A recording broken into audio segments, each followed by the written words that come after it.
It was one of those gray Tuesdays that feel like they don't belong to any season, humid, dull, and already tired before noon.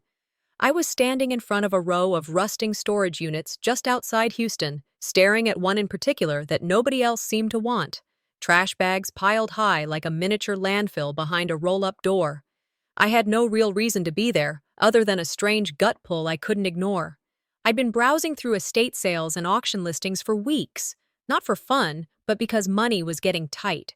Rent was creeping higher, and freelance gigs were drying up. I told myself I was just curious, just looking, but I knew better. I was searching for something I couldn't name.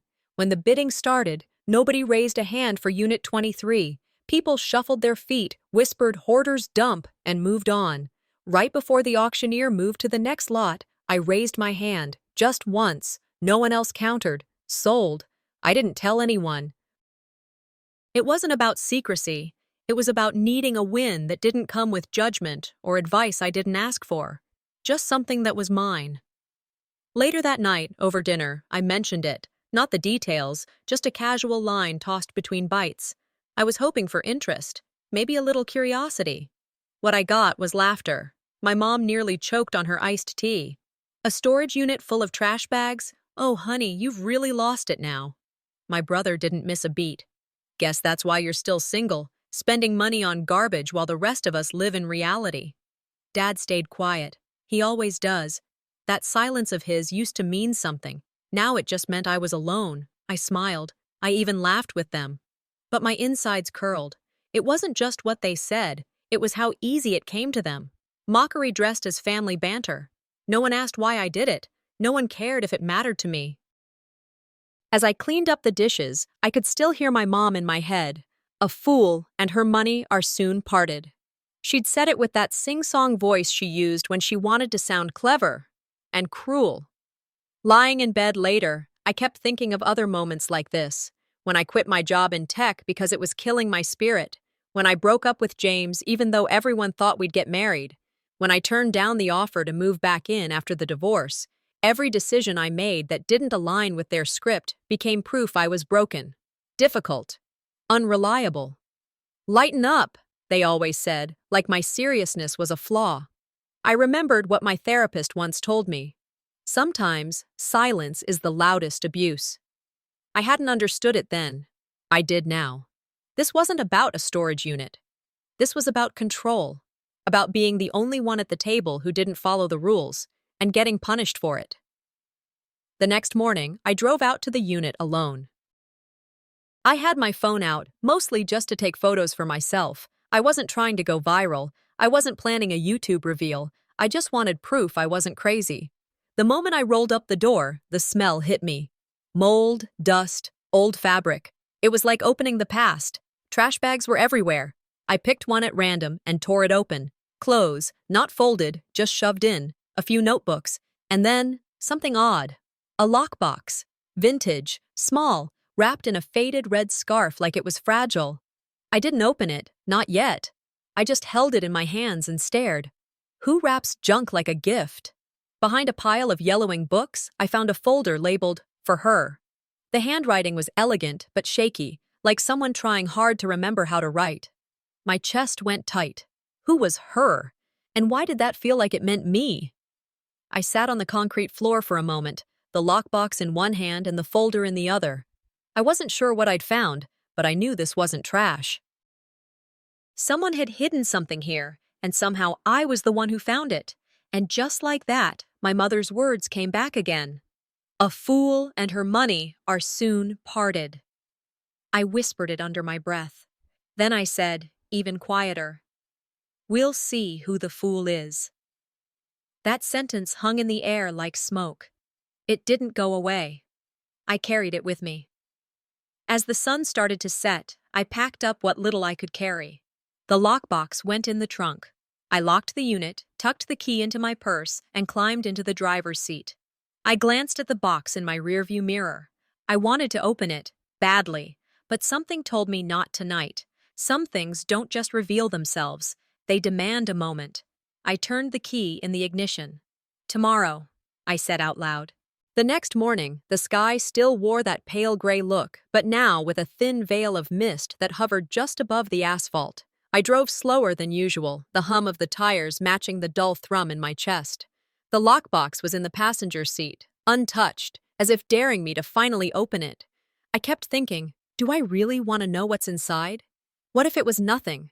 What if it was worse, something I couldn't unsee? I wasn't sure if I felt more like a fool or a detective in a bad movie. Either way, I was going back. As I pulled into the lot, I noticed two men at the far end hauling boxes out of another unit. One of them looked up briefly, then went back to work.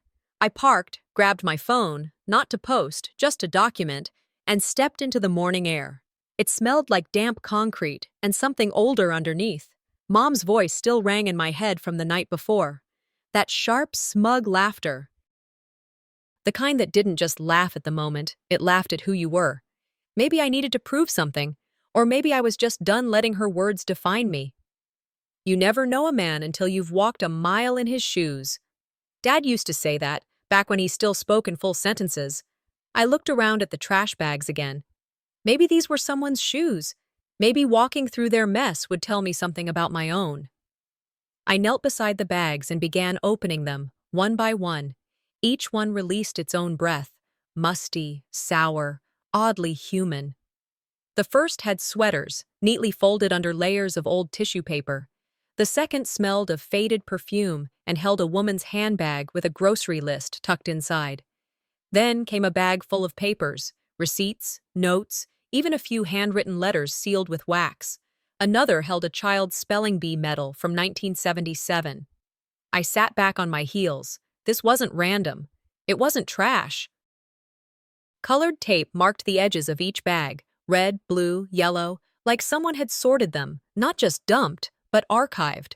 That realization hit harder than the smell. Someone cared about these things. They'd been preserved with purpose, with emotion.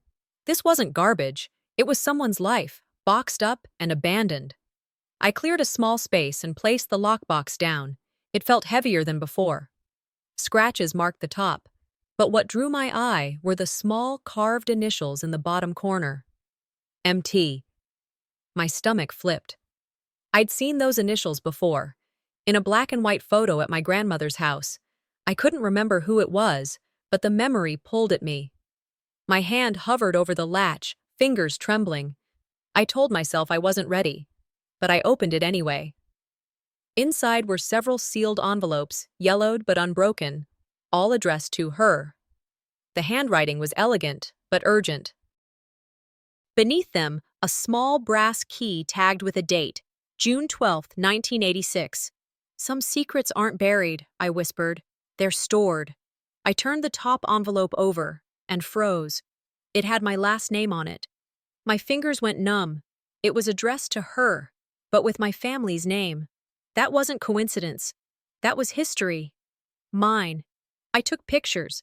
Not because I planned to share, just because I needed proof. I needed to protect what I found. This was no longer a game. Back in my car, I stared at the dashboard but couldn't think. I needed time, space, coffee. I drove 15 minutes to a small coffee shop tucked between a laundromat and a vape store. The kind of place with mismatched mugs and too loud jazz. I ordered black coffee and a muffin, then sat near the window. I should have called Dad, but I didn't. His silence last night still stuck like gum on my shoe. A young barista dropped off my drink. She looked at me for a second too long. "You look like you've seen a ghost," she said, trying to smile. "Feels about right," I muttered. I practiced what I'd say if my mom ever asked. Just found some old junk, nothing important, just old paper.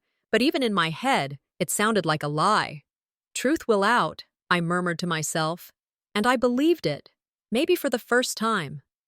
I stared into the coffee, and like a ripple in the surface, a memory bubbled up. I was maybe 10, sitting on the stairs during one of those late family nights, my uncles talking low in the kitchen, something about missing paperwork and a will no one's seen since the funeral. I didn't understand then, but maybe this was it. Something clicked. All those times they laughed at me, dismissed me. They didn't think I'd ever find anything, but I had. This wasn't about proving them wrong anymore. It was about finding the truth. no matter how ugly it was. I'd catalog everything. Photograph, scan, store. Keep my cards close. This wasn't a story to share. Not yet. They laughed last night, I whispered. Let's see if they laugh tomorrow. By late afternoon, I was back in my car. The sky had cleared some, sun peeking through like it had forgotten it was allowed. I pulled one last envelope from the lockbox. Inside was a photograph, faded at the edges. My mother, younger, standing with a man I didn't recognize. He held the same lockbox I now had. Their arms touched, their eyes didn't lie. On the back, in that same cursive, for her, when the time is right. My heart pounded. This wasn't random, this was personal. I stared at the faces for a long time, then whispered, "Time's up." I pulled into my driveway and sat there for a long moment, the photograph wrapped in the scarf across my lap. The engine hummed in silence, but my thoughts were loud. I couldn't bring myself to show it to anyone. Mom, Thur, Elowen, no one. Whatever this was, it needed to be my secret first. I carried it into the living room and placed it under the desk lamp, the edges curled.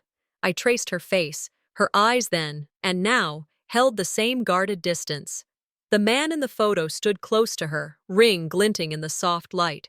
Exactly the ring I'd glimpsed in a family drawer years ago. If secrets were made of fabric, mine were sewn into the seams of silence. In the garage, the air was thick with dust and memory. I flicked on a single overhead bulb and scanned the walls. The scent of old wood and motor oil struck me, then that drawer. I remembered being 11 and hearing Mom on the phone, her voice sharp. She can never know. I'd crept past the threshold, heart pounding. I saw a cigar box in the drawer before I froze. I remember the scent of cologne, poker chips rattling, that same ring tucked beside them. I tried to close it, but Mom caught me. She snapped, "Don't touch that." I cried. I thought I'd done something wrong. Now I realize I'd been close to what she kept buried. The past doesn't sleep. It waits. Back in the living room, I laid out what I'd collected so far. Letters, envelopes, that metal, the photo, lockbox whispers. Everything pointed inward, toward my family's shadow. It wasn't just a hidden unit, it was a pact. I logged into public record sites, scanned property deeds, birth indexes, marriage certificates. I found my mother's name tied to land she never claimed, under a man I didn't know. My chest constricted when it hit me. She can never know. I think it was never meant for me, but about me.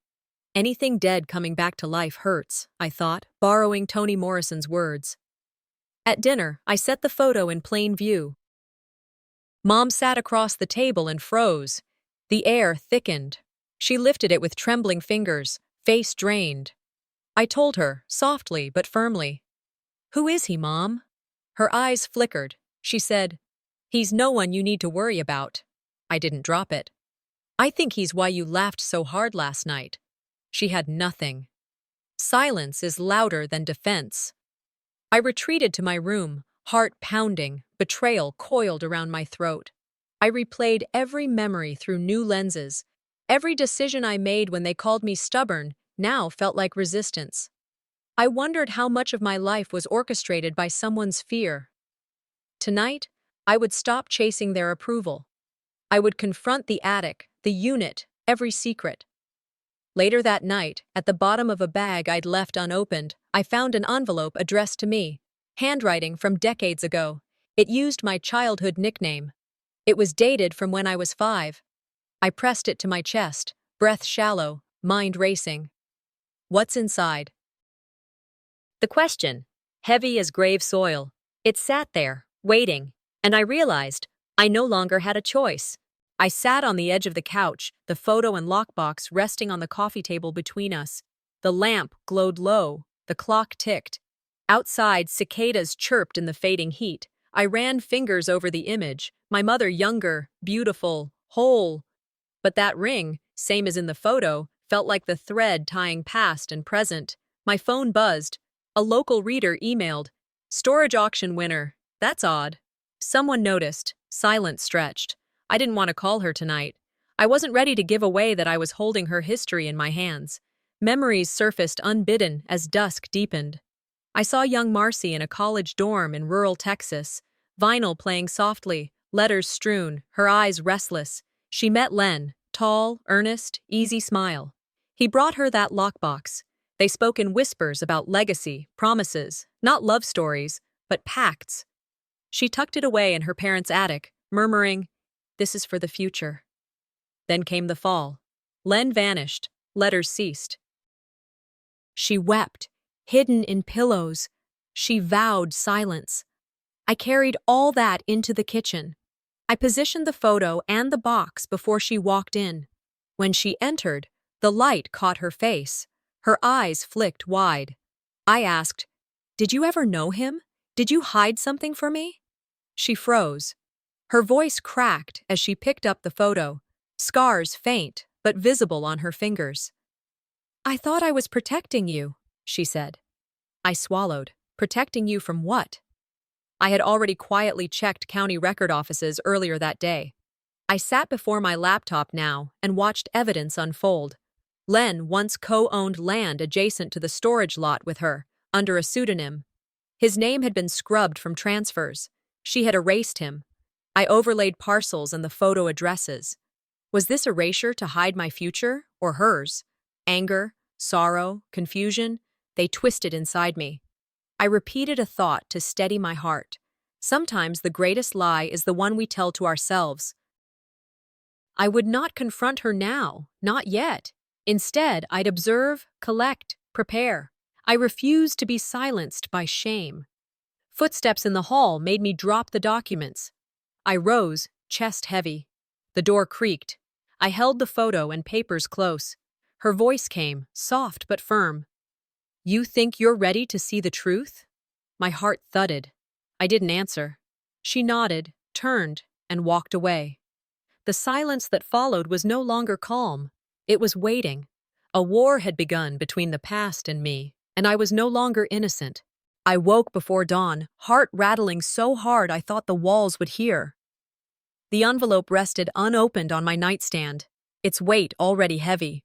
The blinds were drawn, slivers of light painting uneasy lines across my floor. I brewed coffee with shaky hands. The bitterness burned my tongue, but felt necessary. Mom's humming drifted from the kitchen. Normal, casual, nothing betrayed the storm gathering. That ease infuriated me more than a fight ever could. Today, I decided, there would be no more silences I couldn't answer. I carried the letter to the porch swing and unfolded it. The handwriting trembled. Len's hand, decades old. It addressed me directly, at age 5. He talked of love, of promise. If I'm gone, it wasn't by choice. He reached for me across years. He mentioned my 6th birthday, a day when he would return, but never did. And he confessed Mom knew everything, but delayed telling until the right time. In that moment, I understood. She lied not just by hiding, but by rewriting his absence. "I never stopped looking forward to meeting you." My pulse raced. I stepped inside, letter in hand. Mom lingered at the counter. I asked quietly, "Did you lie to me?" She glanced at the paper, her eyes flat. She said, "That man had his chance, and lost it." I pressed, "So you wrote my life without permission?" She sighed, her voice hollow. I played both mother and judge.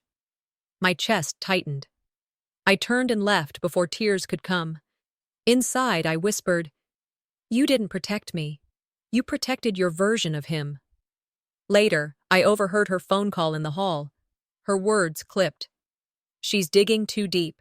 If this leaks—" The receiver dropped. I entered. She froze. I asked, "What are you afraid I'll expose?" She swallowed, silent. I pressed, "You warned me not to open the bags." Her tone was calm. No fear, just threat. "I told you that for a reason," she said. That phrase hung dangerous in the air. I retreated to my study and lit screens with everything I could salvage. Photos, letters, receipts. I labeled, organized, duplicated. I backed it all up, hidden from her. I sketched a rough family tree, open gaps dotted everywhere.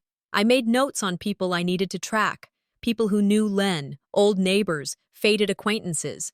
This was no longer curiosity. It was protecting my story. I whispered, Truth doesn't set you free. It breaks your cage wide open.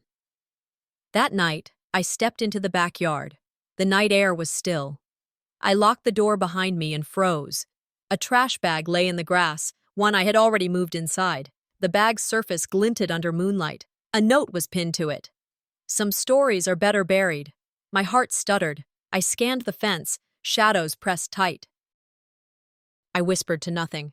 Then let's dig them up. I woke before dawn with a lingering sense that everything had shifted. It wasn't fear exactly, more like a certainty settling in my chest. That trash bag I found in the yard last night kept replaying in my mind. It had been a warning. I walked through my home, scanning every window, checking every lock. Everything looked intact. But my instincts said otherwise.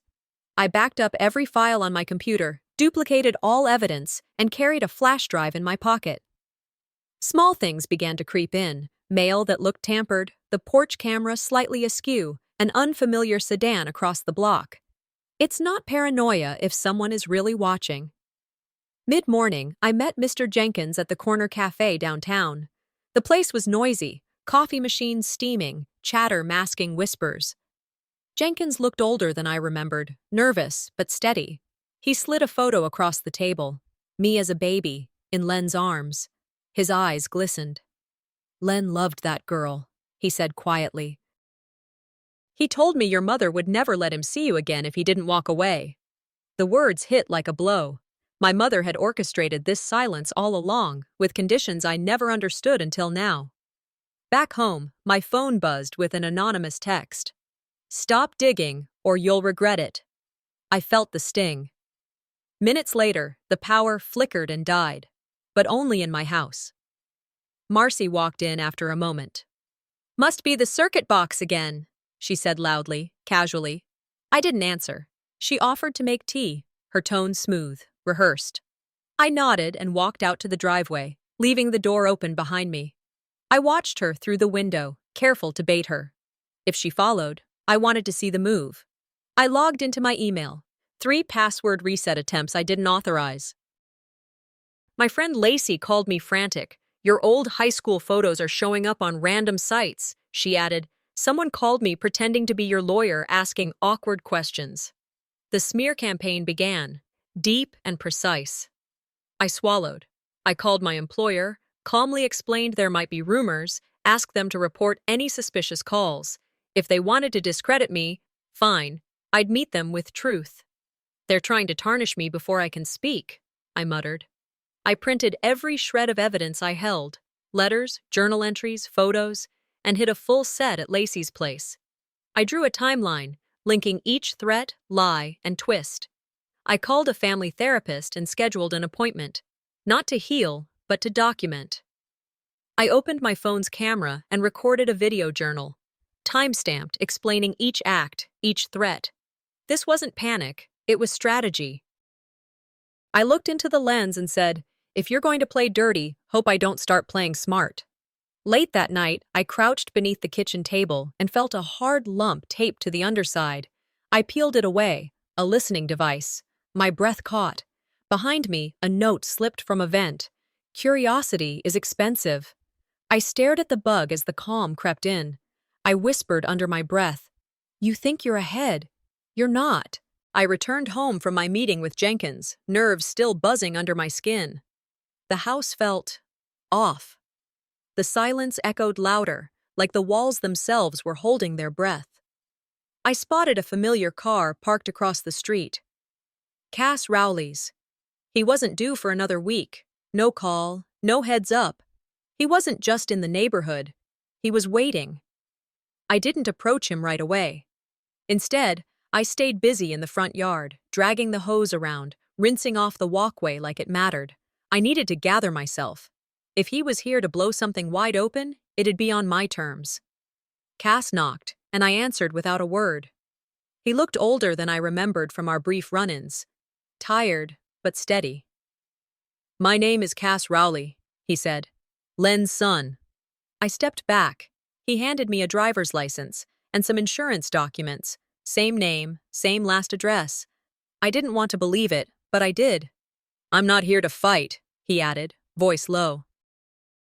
My mom told me everything before she passed, about the promise, about why Len never came back for me.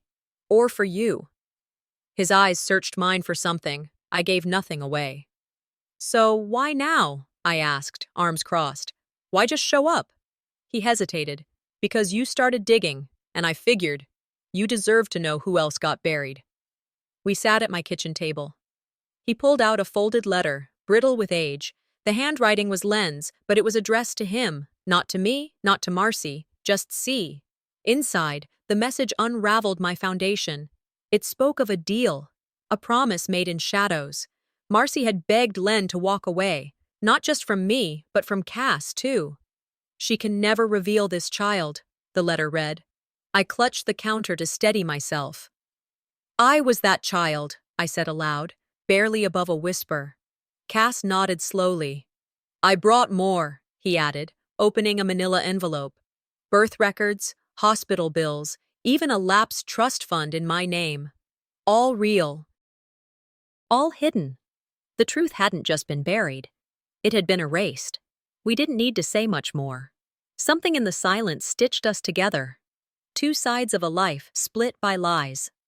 I called Marcy downstairs. Cass stood a few feet behind me, silent but steady. I laid the letter and papers out in front of her. You hid him, I said. You hid me. Her knees buckled slightly as she sat. I did it to protect you, she whispered, lip trembling. No, Cass cut in. You protected your pride, not us. Her gaze flicked between us. You don't understand what it was like back then. I leaned in, voice flat. We understand enough now. The air cracked with a decade's worth of betrayal. Words flew, regret, defense, denial. But none of it patched what she'd broken. I didn't yell. I just watched. Watched her break under her own weight. Cass motioned me upstairs. We entered her old bedroom. He pulled back a faded rug, revealing a hidden latch, a soft click. Behind the door, a narrow passage leading to a locked attic room I never knew existed. Inside, crates of letters, drafts of wills, medical forms, and journals. Len's handwriting filled every page. I opened one at random. The child was always mine, it said, even if she never knew. My breath caught. Another entry. She will one day be my only proof I existed. My throat tightened. This room wasn't storage. It was sanctuary. Proof he'd never forgotten. I snapped photos, took videos. I needed every shred, for memory, for truth. As we stepped back into the hallway, the front door slammed shut. Heavy footsteps echoed up the stairs. Cass stiffened. She's coming. I didn't flinch. I held Len's journal to my chest. In that moment, I knew exactly who I was, and I whispered into the air like she could hear me already. I won't be silenced anymore. The kitchen seemed charged before she even spoke. Marcy stood by the countertop, arms crossed, jaw tight. Cass and I faced her with too much silence between us. Her eyes flicked over the spread, the journals, letters, proof. She demanded, "How much do you know? How did you find that attic?" Cass didn't hesitate. He laid the documents down, pages visible, words that spoke truth. "This isn't just about you anymore. It's about truth," I said, voice steady. Her face shifted, used excuses flung out. Len's mistakes, Cass's mother, fate itself. None landed. I met her eyes. "You created this storm. Now we ride it." The doorbell rang. A plainclothes officer stood on the threshold holding a subpoena. My name printed across it felt like accusation. "Miss Rayner, you're requested to appear at the local precinct concerning ongoing disturbances." I thanked him, took it, and zipped past Cass. He stayed behind, guarding our evidence. At the station, interrogation was chambers of calm. They asked about storage units, personal items, sensitive materials. Then they mentioned a complaint, threats, hoarding. I answered each calmly, asked for records, recorded the session discreetly. By evening, uneasy instincts sent me to the porch camera. There she was, 2:14 a.m., Marcy talking to a man in a dark coat. She handed him something slim, metallic. I paused the frame, zoomed, caught a badge edge. Screenshot. Sent to Cass. Recognize him? Seconds later, Officer Kessler, Len's former district. My heart throbbed. Then my phone rang from an unknown number. I let it go to voicemail. The message, a woman's voice, shaky with fear. I saw everything. I know what she's doing. She called herself Meredith. She said Marcy hid more than the story of my father. She buried other names.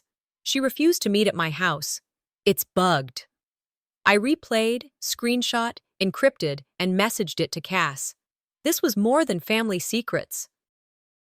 Cass and I sat together, planning in whispers. We'd meet Meredith in a neighboring town's library. Questions queued in my mind. What did she know? Who else was involved? I boxed up physical records, birth documents, letters, journals, and hid them at a friend's clinic. I recorded a video journal. If you're seeing this, I may be gone. I spoke names, timestamps, held journals to the camera. We left a burner phone in the house, active, bait for intruders. Search if she must, I said to Cass. Let her search empty rooms. At 2:11 a.m., Meredith's name flashed on my screen. Don't come.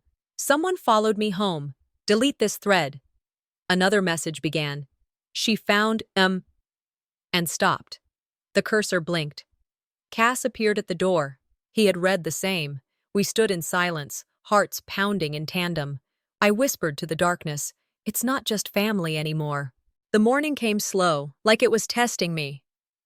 I sat at the kitchen table with a mug of coffee that had gone cold, watching the sunrise spill across the cracked blinds. The house smelled like dust and old paper from the attic. Cass came in quietly. No makeup, no guard up, just her. We didn't need to ask where Meredith was. She was gone. No calls, no traces. My stomach tightened, but I heard my own voice break the silence. We're not detectives, Cass. We're just daughters looking for peace. She pulled out a chair and sat across from me, her eyes softer than I'd seen them in years. For the first time, it hit me that chasing every shadow hadn't been about catching someone. It had been about finding ourselves. I took a slow breath. Maybe the truth isn't about finding them, I said again, louder. It's about finding us. The words hung there, heavy but clean. By noon, we were at the community center, a squat brick building that smelled like old wood and church basements. The panel on elder care rights had maybe 30 people, widows in pressed blouses, retired veterans with steady eyes, social workers who'd seen too much. Cass and I didn't tell them everything, only what we could without burning the whole thing down. We handed over a redacted set of documents, enough to show how systems fail people like our father. This isn't revenge, I said, standing at the podium. This is a warning. Protect the ones who can't protect themselves. For a heartbeat, no one moved. Then a retired nurse stood up. Her voice cracked, but she said, "You're not alone. They hide these things." The words felt like a door opening. When we left, Cass squeezed my arm. We didn't feel like victims walking out of there. We felt like advocates. The mailbox was stuffed when we got home. Bills, junk flyers, and one thick envelope with my father's handwriting. Postmarked 2 days before he died. My hands shook, but I tore it open carefully. The letter was short but steady, his words cramped but clear. If you're reading this, it means you've made it past my silence. He wrote about regret, how he let Marcy shape the house with fear. He wrote about love he never said out loud, about nights he almost told me everything but didn't. Don't become what they made of me, he finished. Become what you dreamed. Cass read over my shoulder, her lips pressed tight. It wasn't a confession, it was a map out of the mess.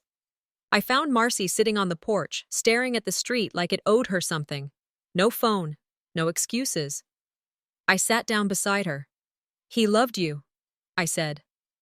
But he feared you more. She didn't flinch, didn't cry. I didn't know how to stop, she murmured, voice dry like paper. I handed her the letter. Her hands trembled as she read.